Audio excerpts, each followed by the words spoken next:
Hey y'all, welcome and welcome back. If you're new here, my name is Morgan, and here we do a little bit of all things creepy. But for the 13 days leading up to Halloween this year, I decided to take each day and talk about a different Appalachian role, some different folklore, tell some stories, and even show a few creepy clips here and there.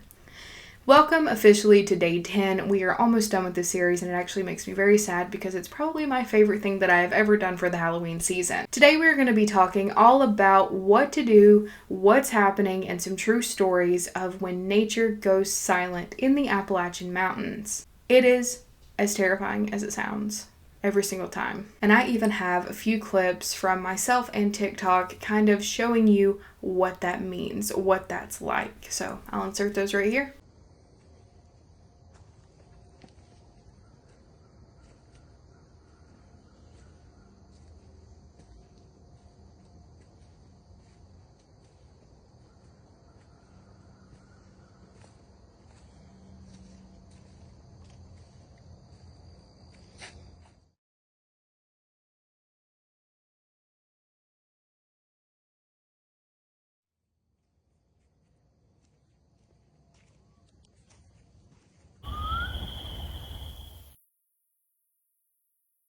It just went completely silent.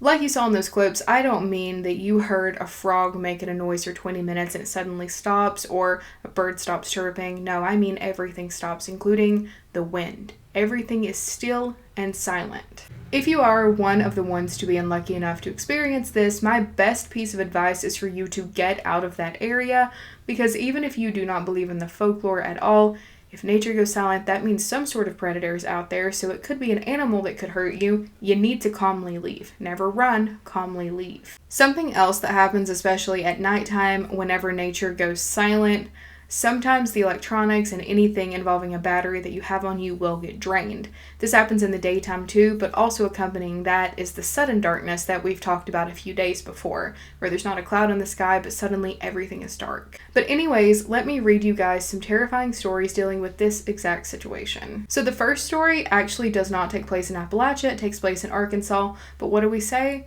Appalachian folklore stuff can happen anywhere, including Arkansas, and it really just gives Appalachia vibes. It really captures this particular rule very well, or not rule, phenomenon, I guess, very well, so we're gonna read it.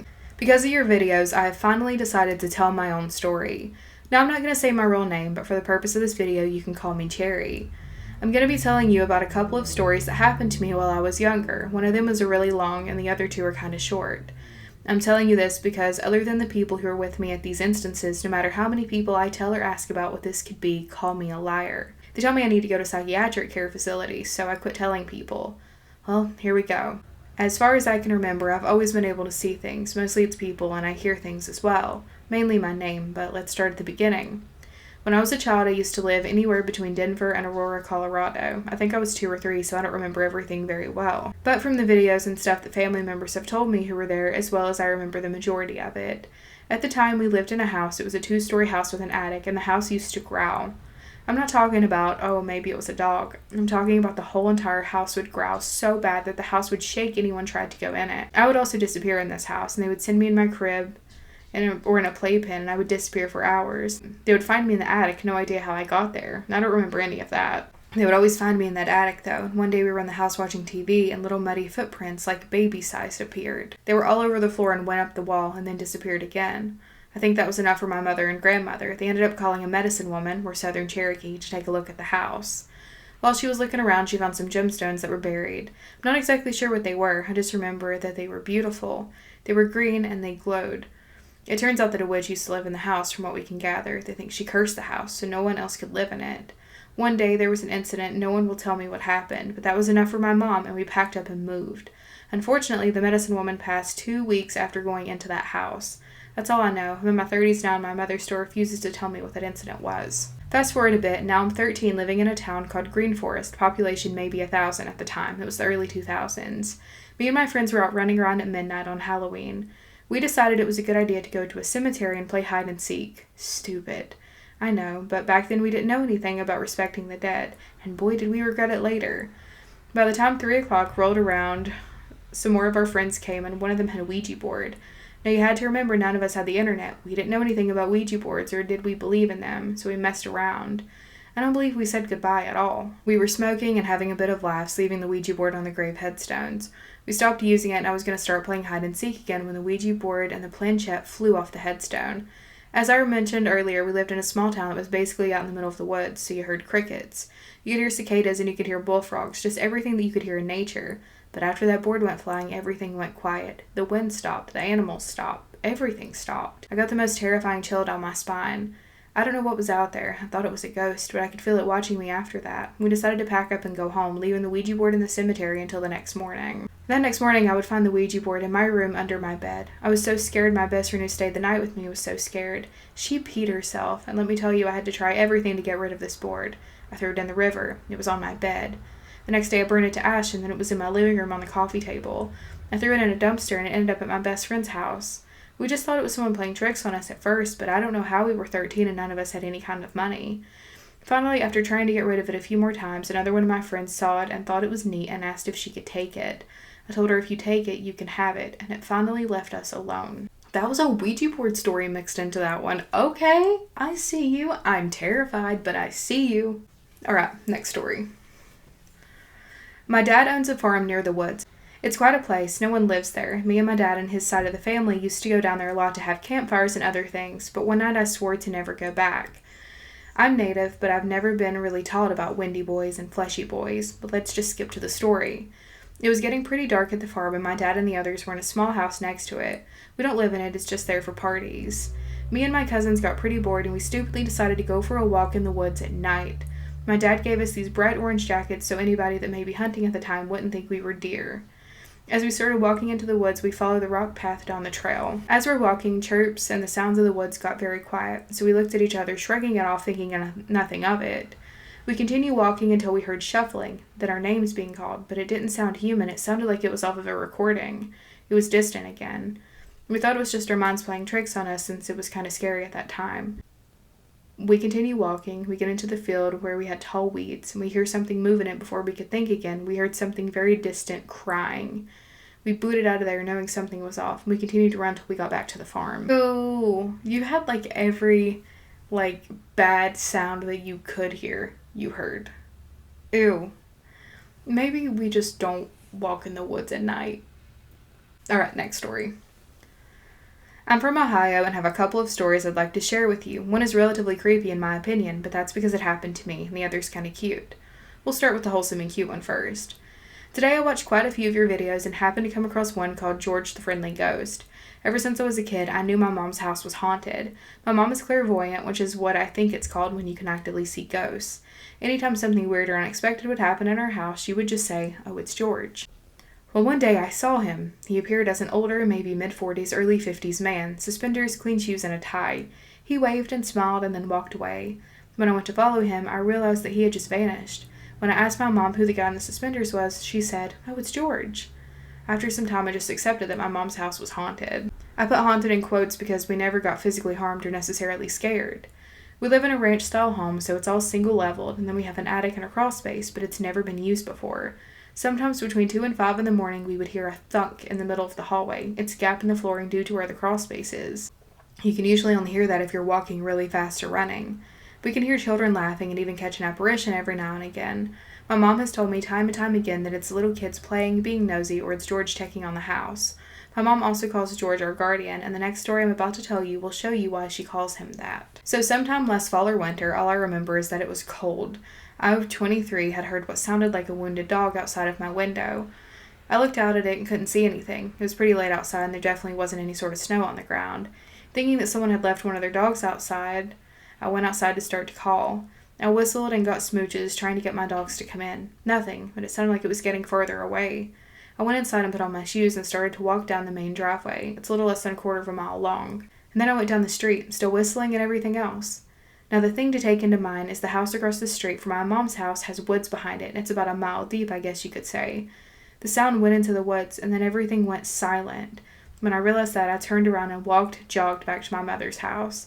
Before I even reached the door handle, the front door swung open. It felt like when an adult grabs a child by their shirt to hurry them along, and we pulled into the house. I had then took off to my bedroom, and the creepy thing is I have 2 sets of windows in my bedroom. One faces the backyard and the other faces my neighbor's house. For about 15 minutes I heard knocks on both windows.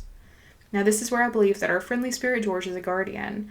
I'd been to the corner of the two windows where if someone was looking at my windows, they would have been able to see me. I didn't have blinds or anything up at the time. Even though I was hearing the knocks, I didn't see anything. I began to cry and asked George to make it stop. No less than 2 seconds later, I hear the most terrifying scream, and then it stopped. Normal noises started again. I had a hard time going to sleep that night, but I do remember having the feeling of someone rubbing my back in a soothing manner. George is a house spirit. So I had something similar happen to me. Actually, whenever I started dipping into the guts of Appalachian folklore, it started because I shared a weird experience on TikTok, and that was everything going silent outside, and then my dog taking off running, dragging me with her. My closed front door opened up, and I got inside. It was locked. It was shut. I don't understand how it opened, but it did, and I got inside just in time for something to slam into the shut door. So I think if you respect your house and take care of your house and love it, the house spirits will take care of you back. All right, next story. I want to share the experience that I had with my boyfriend in Beckley, West Virginia, or Mount Hope. So for starters, I'm from Elkhart, Indiana. It's not too big or small. It's very diverse, and there's not any lore. There's no you didn't, no you don'ts. Not that I consider anything that happens in Appalachia lore. My boyfriend is from Chicago, Illinois, and the most he believes in are angels for religious reasons. I would visit my grandmother, aunt, and uncle every couple of years in Beckley. I had never experienced anything supernatural or anything of the sort during my visits. My grandmother or any elder would always go through the same process. Remember to shut your curtains when you notice the sun setting, you do not look out of your window when it's dark, and don't open the doors or windows at night, and so on and so forth. Before this, the last time I visited was 2015 when I was 14. This experience I'm sharing was in June of 2021. My boyfriend and I drove to Beckley on a Friday so he could finally meet my family in West Virginia. We were excited, and he'd never been more than 100 miles from his city. He was really looking forward to getting away from the big city and see what the country and mountains looked like in person. I myself loved West Virginia. It was beautiful. When we got there, it was still sunny and beautiful. We had maybe 2 or 3 hours left of the daylight. I already knew the routine. We greeted each other and introduced everyone.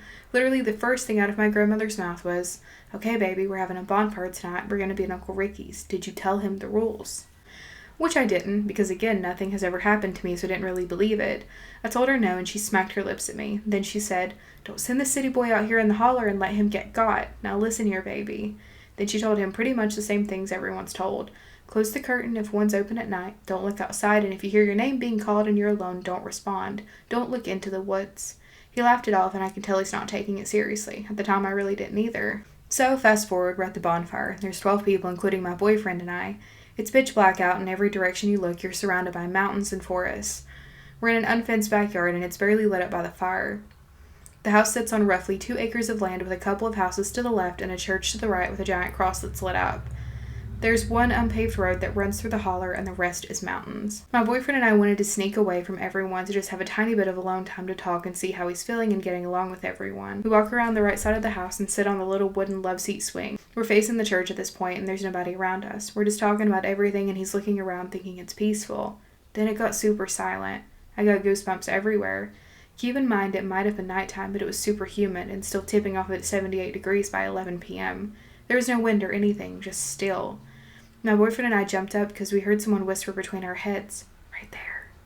No one could have been behind us because the seat thing was up against the house. There was no breeze or wind chimes. It was clear as day. I started looking around trying to see where it came from, but it was too dark. All you could see was pitch black and then the cross illuminating. I looked around the corner of the house and everyone had went inside. I told my boyfriend, "Let's go, we're out here alone." Fast forward again and we stayed the night at my uncle's. Everyone's asleep and it's around 3 or 4 in the morning. My boyfriend was uncomfortable, so he woke me up and asked me to walk him to the kitchen so he could get a drink. The house is dark. When we walk from the bedrooms out of the window, there's a little bit of light shining from under the front porch lights. As we were passing the front door, we heard scratching.